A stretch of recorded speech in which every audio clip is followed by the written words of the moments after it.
Hey, what's going on, guys? Welcome back into the Bears Den. I'm your host, Alex, and today I'm going to be discussing kind of some pretty glaring problems with the Bears offense. After watching some film and, looking at some of the next gen stats breakdowns and stuff, there's some problems with this offense that I'm seeing, and it really kind of comes down to scheme and like personnel use and kind of just like lack of adjustment, right? So, look, we're 1-1 after week 2. 90% of the fan base, if not more, would probably have said that before the start of the season. Yeah, we'll probably beat Tennessee. We'll probably lose to Houston, right? So we're where we want to, obviously we want to be 2-0, but we're where we're kind of expected to be, record wise at least. But the concerns are what's going on with the offense. And after watching the film and kind of looking at stuff, there's some problems. Now, I talked about it yesterday. One of my biggest concerns is the lack of adjustments that Shane Waldron seems to be you know making in the games, right? There's one of the strengths that Matt Eberflus has had as head coach is that the defense kind of feels the opponent out in the first game or the first half, right? They'll maybe give up a big score or something, and then they'll adjust at halftime and they'll lock down, right? And we saw it week 1. I think they gave up, it was either 3 points or nothing in the second half, and then this week against Houston they gave 3 points in the second half, right? So the adjustments are there with Matt Eberflus in the defense, but through 2 weeks with Shane Waldron, we've seen no adjustments, and I don't know why. And so, just for the sake of this video, I'm just going to have the next gen stats stuff pulled up here. Let's start with DeAndre Swift's um, carry chart. Okay. I tweeted this live during the game, and if you don't follow me on Twitter or X, if you use it, I'm very active throughout the NFL season. I'm tweeting during the game constantly. But I tweeted during the game, we need to establish the run game, right? But we need to change how we're trying to establish the run game, okay? Because what Shane Waldron kept doing was having Caleb in shotgun, DeAndre Swift to the right. We're going to run inside zone out of the shotgun in between either the B gap or the C gap and just hope that it works. And Houston clearly was stopping that, and it wasn't working. And now I pull up the next gen stats carry chart, and look what we have here. Look what we have here. Okay, 14 carries. Look how many of them are inside the hashes. Okay, and are the yellow lines are 0 to 5 yards gain. Look how many are tackled for a loss. An offense with a rookie quarterback with an offensive line that is struggling is never going to succeed when we're wasting first and or second down trying to run plays that defense clearly has a stranglehold on, right? Like we couldn't do it. We couldn't run, we couldn't get the blocking up front. They were coming right through.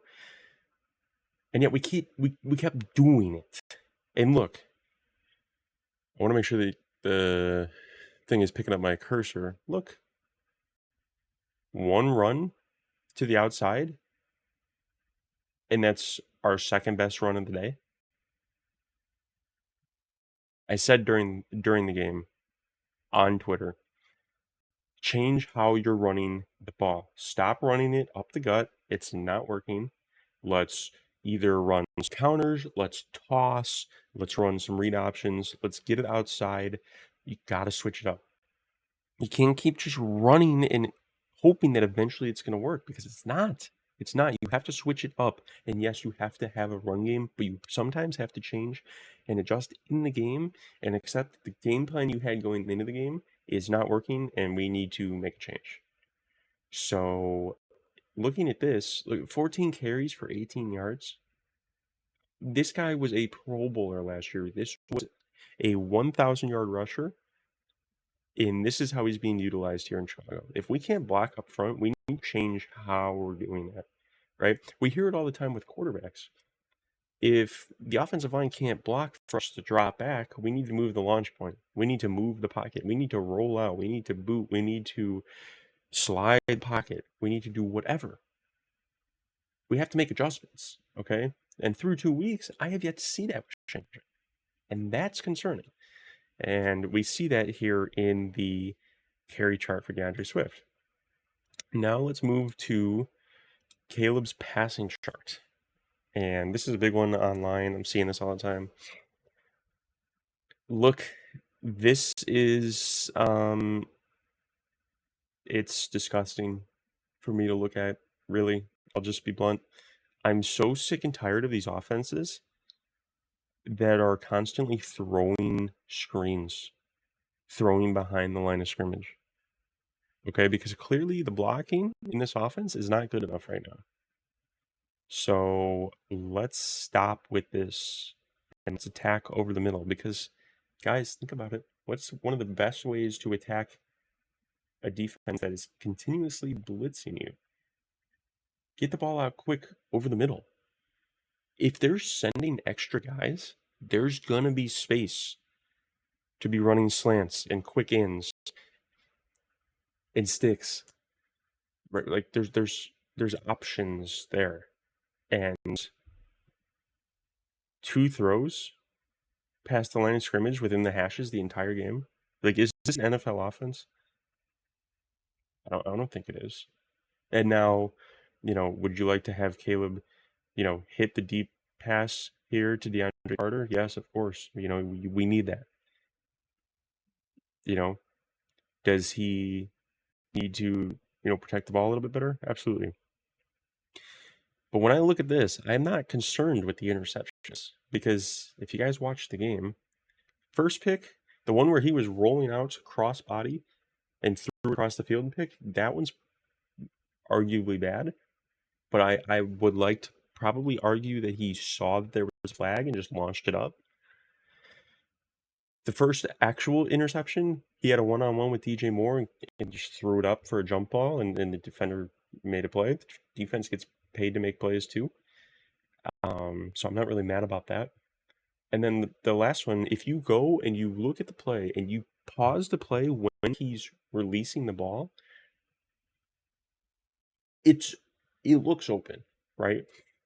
And to me, that's a learning point for him. Like these guys can close gaps quicker in the NFL. Like it's a rookie in his second game, so that one doesn't really concern me.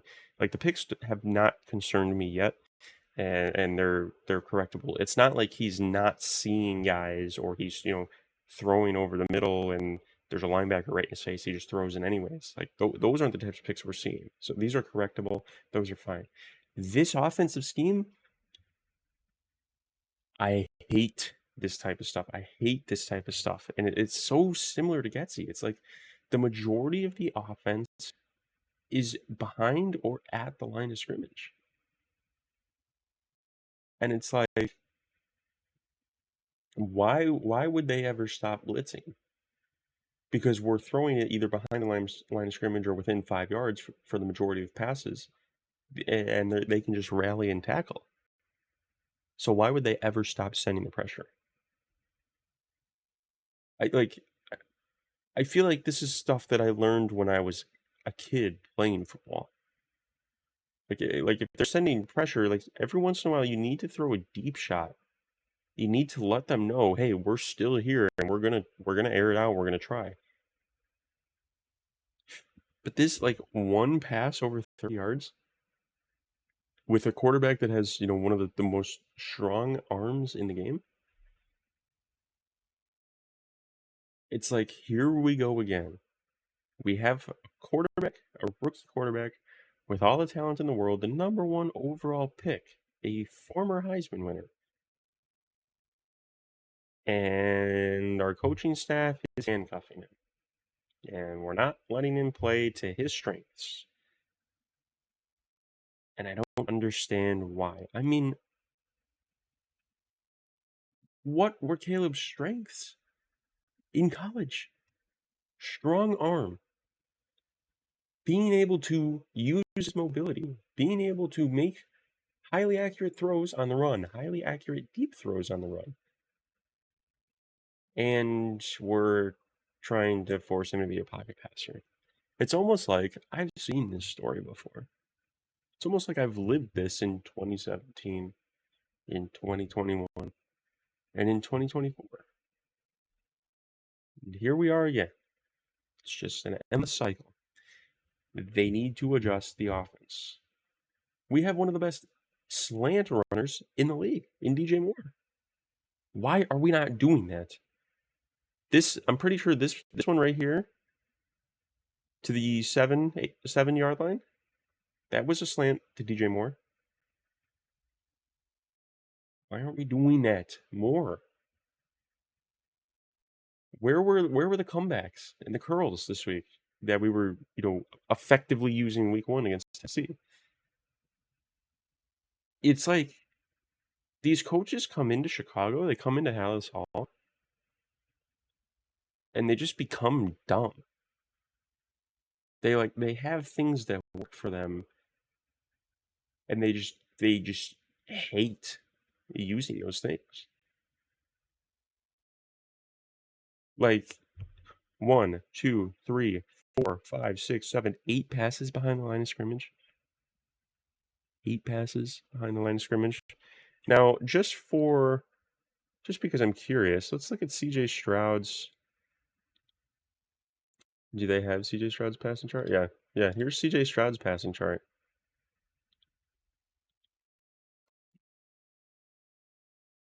What's different about this one, guys? What's different? Can anyone in the comments tell me what's different about this? This looks like a little bit more of an NFL offense. Airing things out. 2, 3, 4, 5, 6, 7, I guess, at the line of scrimmage.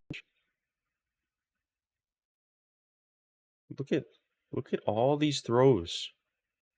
10, 15, 20 yards down the field. This is stuff that matters. I mean, we can sit here, we can go through all these different things, these passing charts. Let's look at Mahomes. Well, that's a rough one. That's a rough one. Not gonna lie. That is a terrible game plan. But like,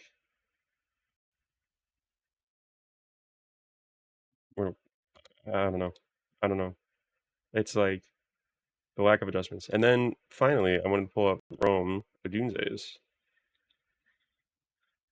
You take this elite college receiver, you draft him at number 9, and then this is what we're drawing up, right? These are his 5 targets, and they're all on the right side of the field. And it's like, what are we doing? What are we doing?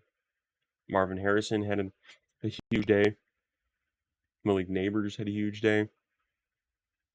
And then Rome, who many argue is the best receiver in the draft class, is having to do this.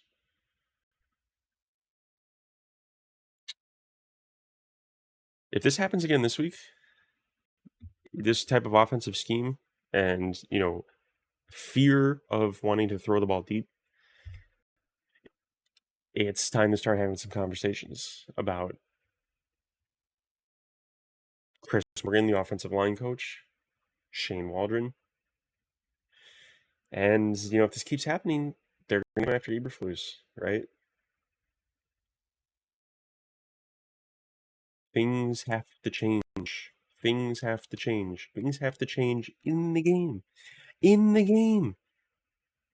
There's no reason that the defense should be able to adjust in the game and the offense can't. That makes no sense. Take the handcuffs off. Let Caleb Williams play his game.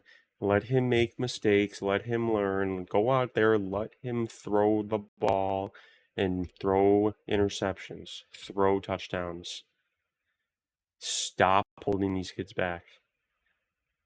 That's like my rant today. I was just kind of looking at this stuff and decided that I wanted to make a video on this because it's it's something. It's something, that's for sure. It's frustrating. It's frustrating is what it is. And yeah, that's it. I appreciate you guys hanging out with me in the den today. As always, like, comment, subscribe really helps the channel. Let's get to 100 subscribers. We're close. I would really love to get to 100 subscribers by the end of the month. I appreciate you guys tuning in and listening every single day. And as always, bear down. We'll see you in tomorrow's video. Peace.